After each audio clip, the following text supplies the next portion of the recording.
பேசும் வார்த்தைகள் சேகரித்து சிவேன் அன்பே உருகராதே. நீ தங்கும் நேரத்தில் தூங்காமல் பார்ப்பேன் தினம் உன் தலை கோதி.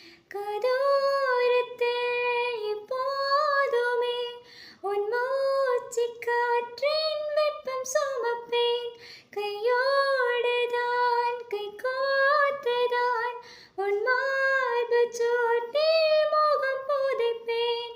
வேறென்ன வேண்டும் உலகத்திலே, இந்த இன்பம் போதும் நெஞ்சினிலே. ஏழேழு ஜென்மம் வாழ்ந்து விட்டேன். அக்கம் பக்கம் யாரும் இல்லா